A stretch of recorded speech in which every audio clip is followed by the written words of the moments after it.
Kami dari kelompok 1 ingin mempresentasikan Smart Ventilation berbasis IoT.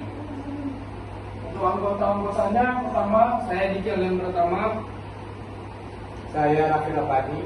Saya Anand Satria. Saya Gilang Gifari. Saya Muhammad Awan Subrani. Baiklah, untuk pendahuluan akan dijelaskan oleh Anand Satria.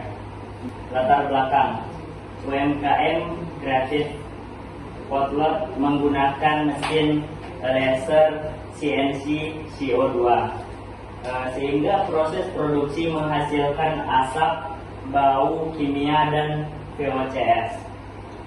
Jadi ruangan UMKM tersebut memiliki ruangan yang kecil, ventilasi yang kurang, sehingga beresiko pada K3 pekerja. Lalu tidak ada pembatas antara ruang produksi dan ruang bersih, sehingga dibutuhkan sistem ventilasi otomatis berbasis data untuk mengatasi kekurangan-kekurangan tersebut. Tujuan proyek di sini, tujuan proyek kami adalah satu, spesifik buat prototipe smart ventilation berbasis IoT.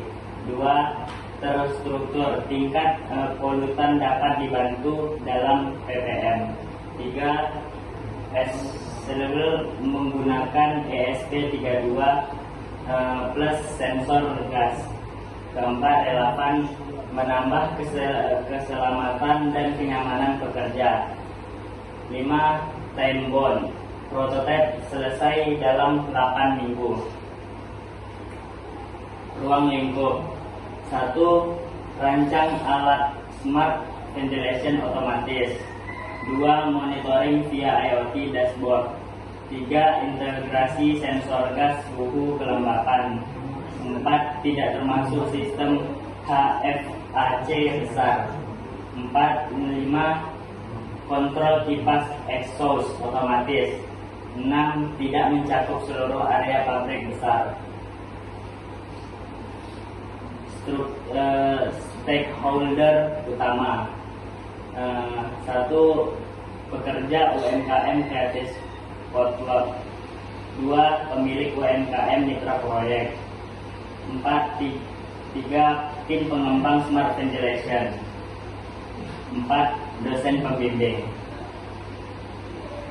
Untuk penjelasan selanjutnya akan dijelaskan oleh Almas. Selanjutnya adalah solusi yang ditawarkan. Yang pertama yaitu smart ventilation berbasis IoT dengan fitur sensor MT136 dan MT2 mendeteksi polutan. SP32 memproses data relay, mengaktifkan kipas otomatis, dan dashboard IoT memonitor kualitas udara serta alarm buzzer jika polutannya tinggi. Alur kerja sistem. Sensor mendeteksi asap gas VOC. Data dikirim ke ESP32, baru ESP32 membandingkan dengan ambang batas yang kemudian relay-nya on. Maka kipas menyala, udara membaik, kipas otomatis off. Dashboard menampilkan data real time secara keseluruhan. Nilai tambah produk. Nilai tambah produk kami yaitu 1, otomatis dan berbasis data. 2, efisiensi dan energi, kipas hanya menyala saat perlu. 3, peningkatan K3 atau mengurangi paparan polutan. 4, monitoring jarak jauh menggunakan IoT. 5, mudah dipasang dan low cost. Metodologi prototipe yaitu yang pertama adalah build versi awal alat, baru solid, presentasi ke UMKM untuk meminta feedback, baru improve. Revisi berdasarkan hasil lapangan, kemudian repeat, uji ulang sampai optimal. Selanjutnya akan dibacakan oleh teman saya, Dian Al-Bari. Sekarang saya akan menjelaskan di bagian PBS atau Work Breakdown Struktur. Bagian dasar pekerjaan. Yang pertama itu manajemen proyek, desain hardware dan software, perakitan fisik, prototipe, pengembangan kode ESP32, dashboard IoT, kemudian dan implementasi dan dokumen dan laporan.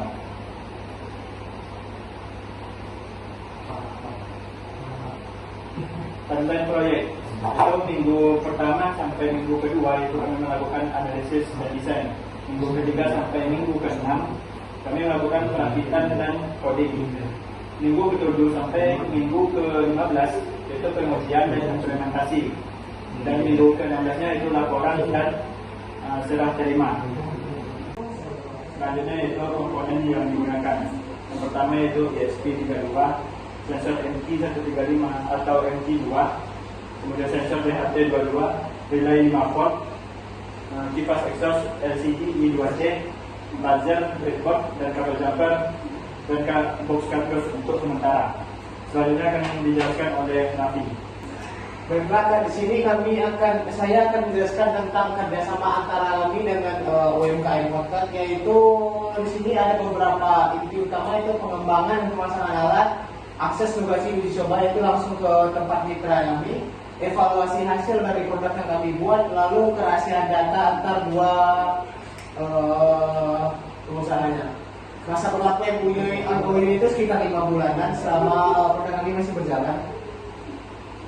Nah, di sini untuk dokumentasi kami selama pekerjaan ini tahap pertama, yaitu kami sedang melihat bagaimana sih tempatnya dulu. Pertama mengecek ventilasi, kemana udara yang terbiarkan dibuang. Nah, di sini kami sudah menentukan, itu pertama sudah mendapatkan sampai lokasi yang di foto pertama tadi, lalu membeli komponen offline dan online yang sudah dirakit juga. Lalu uji sensor di rumah atau lab yang sudah kami kerjakan juga.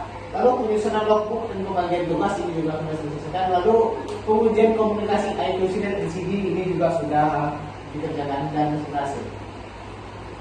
Nah, itu ada beberapa lagi, itu perakitan wiring sensor MG135 dan MG32 DHT.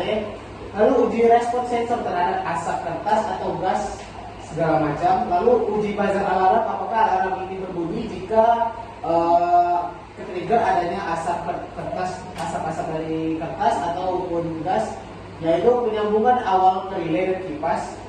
Lalu selanjutnya mulai pembentukan alat dalam box kardus untuk prototipe awal. Selanjutnya akan dijelaskan oleh Diki. Oke, baik, di sini saya akan melanjutkan penjelasan dari teman-teman saya. Yang pertama itu ada status pengerjaan 50%. Yang pertama, sensor sudah berfungsi dan stabil. Terus LCD sudah menampilkan nilai real time pada sensor, dan adanya buzzer alarm aktif atau sebagai autokornya, dan wiring dasar sudah berjalan. Setelah itu ada MOU, itu sudah selesai dan sudah disetujui dan disepakati oleh kedua belah pihak. Dan di sini sudah 2 kali turun ke lokasi mitra, dan adanya prototipe fisik atau box kardus yang nantinya akan kami jelaskan dan sudah dibentuk. Oke, nah di sini ada program-program SP32-nya, yaitu ada berapa metodenya. Ini ada public function, deposit, sama Express. Nah, di sini program SP32 membaca semua sensor. Alarm otomatis sudah berfungsi. Dashboard IoT masih tahap awal, dan logika threshold itu polutan sudah dibuat. Terus kode perlu optimasi atau lag atau nge-freeze, itu perlu.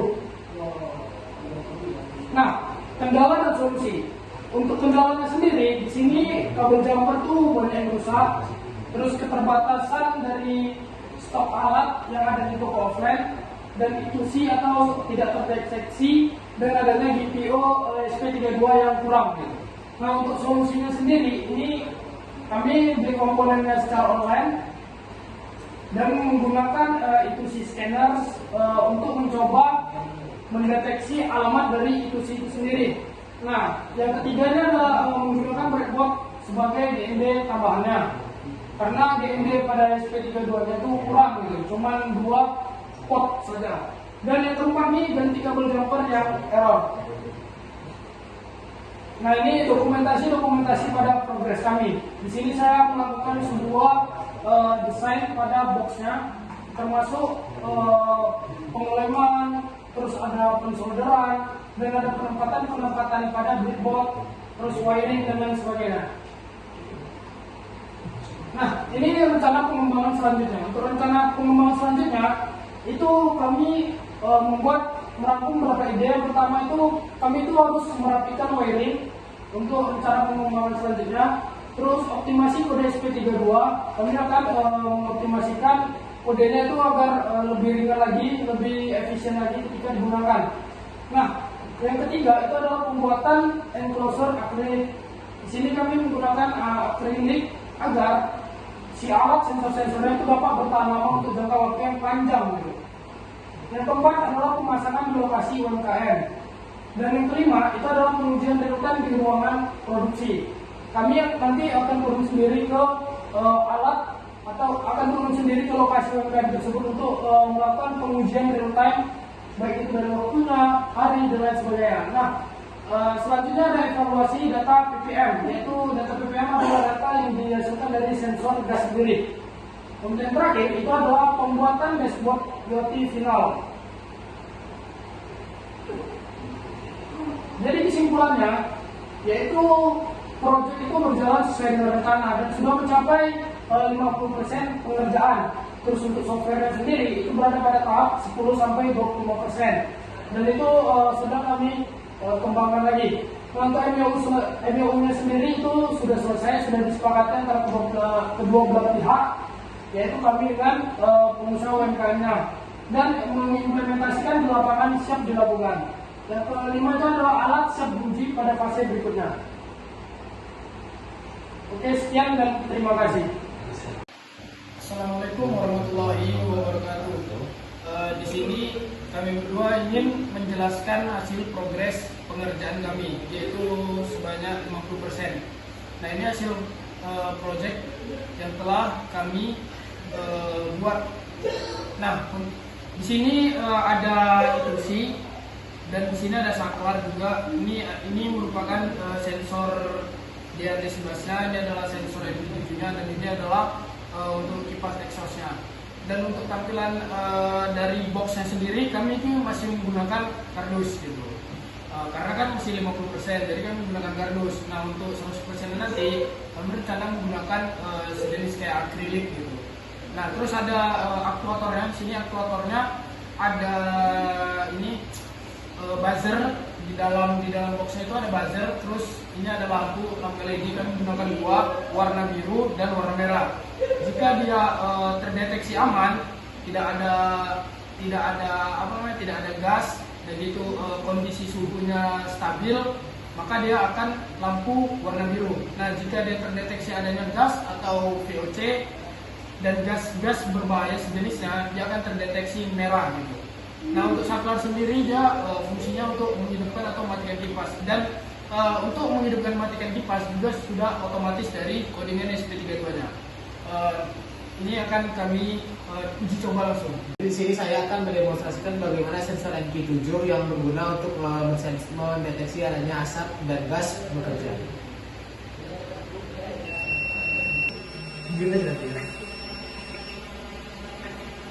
Nah, di sini karena deteksi asap yang sudah tidak terdeteksi lagi, makanya kipasnya akan otomatis nonaktif atau mati. Selanjutnya saya akan mendemonstrasikan bagaimana sensor asapnya bekerja.